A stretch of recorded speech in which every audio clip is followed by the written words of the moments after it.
ఈ పాప ఏమని చెప్పింది, నమ్మాలనా వద్దా అనే సందేహం నాలో కలిగింది. అయితే నేనైతే నమ్మలేదు, కానీ చిన్న సందేహం నాలో ఉంది. అయితే ఆ సందేహం వలన పాస్టర్ గారికి చిన్న ఆయన దగ్గర నుంచి చిన్న క్లూ లాగుదామని చెప్పి, పాస్టర్ గారు మీరు పెళ్లి చేసుకోవాలనుకుంటున్నారు కదా, ఎక్కడో అమ్మాయి ఎందుకు, మన రాయలసీమ అమ్మాయి ఉంది కదా, అంటే ఈ అమ్మాయి నాకు చెప్పింది మా సంబంధం గురించి మాట్లాడానని. మన రాయలసీమ అమ్మాయి ఉంది కదా, ఇక్కడ అమ్మాయిని ఎక్కడో రాయలసీమలో సేవ చేయడం ఫిక్స్ అయ్యి వచ్చారు మీరు. మన రాయలసీమ పాప ఉంది కాబట్టి పెళ్లి చేసుకుంటే బాగుంటుంది కదా అని చెప్పి నేను చిన్నగా లాజిక్ లాగా ఆయన దగ్గర. ఆయన ఏమన్నాడు, ఒకటే మాట అన్నాడు, లేదు బ్రదర్, నేను ఇక్కడ పెళ్లి చేసుకుంటే ఏదో సంఘానికి పంపిస్తే ఏదో ప్రేమించి పెళ్లి చేసుకుని అంటారు, నాకంతా మొత్తం మినిస్ట్రీ గైడెన్స్, నాకు మినిస్ట్రీ ఎవరిని చూస్తే చేసుకుంటాను అన్నాడు. అంతే, ఆ ఒక్క మాట ఏదో ఒప్పుకున్నాను ఇక్కడ. ఒకవేళ ఆయన ఏ పాటలన్నా కనీసం ఇట్లా అంటాడేమో అని. తర్వాత ఇదంతా అయిపోయింది. మా తర్వాత స్టేషన్కి వెళ్ళారంట డిసెంబర్ 7 తారీఖు. ఇప్పుడు నేను ఇంకోటి చెప్పాలి అనుకుంటున్నాను బ్రదర్. నేను రాత్రి నాకు ఒక వేరే ఆడియో రికార్డులో విన్నాను. ఇక్కడ నుంచి ఆ పాప వీడియో చూపిస్తుంది. ఆ పాప చేసింది 2 ద్వారాలు, అటొక ద్వారం ఇటొక ద్వారం.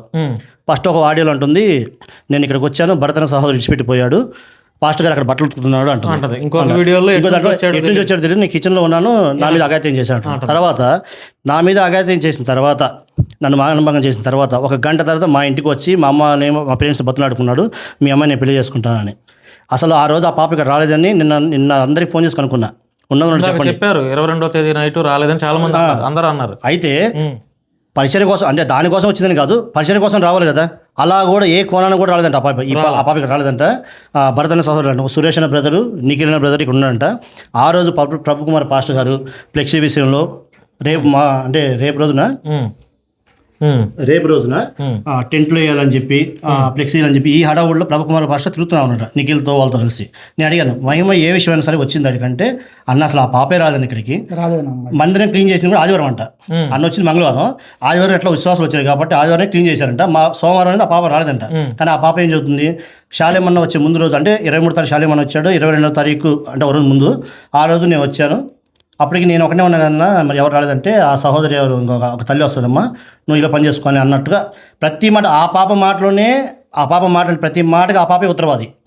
ఎందుకంటే ఆ పాప మాట్లాడిన ఒకదానికి పొంతనం లేదు, ప్రతిదానికి కూడా అది అలా చేస్తుంది ఆ పాప. తర్వాత ఇట్లా మనం కేసు పెట్టాము. తర్వాత ప్రతి విషయంలో ఇప్పుడు ఇదంతా అమ్మాయి మహిమ కుమారి కావాలనే చేస్తుంది అనేది మీకు అర్థమవుతుందా? ఖచ్చితంగా అది అర్థమవుతుంది. ఖచ్చితంగా. మీకు ఎంతమంది పిల్లలన్నా? నాకు 3, 2 ఆడపిల్లలు, 1 మగపిల్లడు. మీరు అనవసరంగా అన్యాయంగా నింద అయితే వేయట్లేదు మహిమ కుమారి? ఒక్క విషయం, అందుకే అడిగింది. మందిరం రాగానే మా భార్య ఆ పాప నా కూతురు అంటే, నా కూతురుతో సమానంగా ఆలోచించని ఇప్పుడు ఇందాక అన్నా కదా, ప్రభు కుమార్ దగ్గర చిన్న లాజిక్ లాగుదామని ఈ కోణంలో అడిగాను నేను. నా కూతురుతో సమాన భావంగా భావించి ఆ పాపకి ఎట్లా పెళ్లి చేద్దాం అనే ఆలోచన. అంటే ఈ పాప చెప్పిన మాట విని నమ్మి అది కూడా వన్ సైడ్ పాస్టర్ మీద నింద చేయటం కాదు. కానీ ఎందుకంటే ఒకటి, ఆ పాప మాట నమ్మి నేను పాస్టర్ని దూషించిన, పాస్టర్ మీద అనుమానించిన, దేవుని దృష్టికి నేను శాపగ్రస్తం అవుతాను. ఆ శాప నాకు వద్దనే, న్యాయం ఎటువైపు ఉందో ఆ న్యాయం వైపు ఉండాలని చెప్పి ఇద్దరు వైపు విచారం చేశాను. అయితే ప్రతి విషయంలో 100 మాటలు ఆ పాప మాట్లాడిందంటే 100కి 200% అంత అబద్ధం, అన్ని అబద్ధాలే. సృష్టించుకుంది ఆ పిల్లే, తర్వాత మాట్లాడింది ఆ పాపే. ప్రతి విషయంలో అబద్ధం, ఒకదానికి అది అంటారు కదా, ఒక అబద్ధానికి 1000 అబద్ధాలు సృష్టించాలి. అలాగే ప్రతి ఒక్కరిని ఇలాంటి ఫేక్ ఎస్పీ ఆఫీస్ నుంచి ఫోన్ చేశాను. ఎంత అవసరం ఎందుకు ఆ పాపకి? ఇప్పుడు మన వీకేఆర్ వచ్చాడు, ఇంటికాడికి వచ్చి ఇదంతా చూసేవాళ్ళు మీ దగ్గరికి రావచ్చుగా.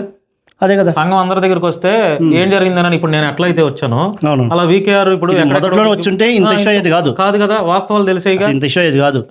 మొదటిగా ఎవరికో సహోదరు తెలిసిందని చెప్పేది, తర్వాత మేమే తెలిసి ఇలా జరుగుతుందని బాధపడ్డాం. పాప ఆ సేవకుడు ఎక్కడి నుంచో తనకున్న ఒక ఉద్యోగాన్ని వదిలిపెట్టి సమర్పణగా సేవ చేయాలని. ముందుగా సమర్పణ అంటే గుర్తొచ్చింది బ్రదర్. ఆ పాప సమర్పణ అంటుంది. ఓ రోజు ఇట్లా ఇష్యూ అయిన తర్వాత ఆ పాప వచ్చి ఇట్లా వస్తే, సుభాన్ బ్రదరు పాస్టర్ చెప్పారు, ఆ పాప ఏదైనా చేసుకుంటే మళ్ళీ మన మీదకి వస్తుంది, ఆయన ఒక వీడియో తీయండి, ఎందుకంటే మంచిది, ఎందుకంటే ఇంత సృష్టించిన పిల్లలు అదొక సృష్టించడం పెద్ద గొప్ప విషయం కాదు. అందుకో ఇక్కడికి వచ్చి సుభాన్ బ్రదర్ వీడియో తీస్తున్నాడు. ఆ పిల్ల దుర్భాష ఎట్లాడుతుందంటే, ఎదవనా కొడుకు ఇంకా వద్దు బూతులని కొడుతుంది. వీడియో ఉందా? అది తెలుపుతుంది బ్రదర్, అది వీడియో ఉందా? ఎదవలు నన్ను వీడియో తీస్తున్నారు. వీడియో తీక ఏం చేస్తారు బ్రదర్? వీడియో ఖచ్చితంగా తీయాలి కదా. మరి అబద్ధాలు సృష్టించింది తనంతకు తానే వచ్చి గోడకి పొడుచుకొని ఏదో గాయం చేసుకోవచ్చు, సంఘస్థులందరూ కలిసి పాస్ట్ కొట్టించని ఇట్లా చేయొచ్చు. ఆ ఉద్దేశంతోనే వాళ్ళు ముందు జాగ్రత్తగా వీడియో తీసుకుంటే, ఆ వీడియోని కూడా ఆసరా తీసుకొని నన్ను వీడియో తీశారు, నన్ను కించపరిచారని చెప్పి మాట్లాడుతుంది ఆ పాప. ఇది ఎంతవరకు అయితే ఆ పాప చెప్పే దాంట్లో 100కి 200% అబద్ధాలు. ఈరోజు మొత్తం మీ సంఘం అంతా ఎంతమంది ఉన్నారు? 30 మంది ఉన్నారా? అవును, 30 మంది మొత్తం ప్రభు కుమార్ వైపు ఉన్నారు. ఇక్కడ ఆ అమ్మాయి తరపున ఎవరూ లేరు. ఎందుకంటే బ్రదర్ ఒకటి విషయం చెప్పాలి ఏంటంటే ఇక్కడ స్థానికంగా ఉన్నటువంటి మీరు ఎవరూ లేరు, ఎక్కడో ఉన్న వీకేఆర్ ఉన్నాడు. ఇప్పుడు ప్రభు కుమార్ ప్రేమించే చెప్పట్లేదు కానీ దేవుని దృష్టికి ఎవరు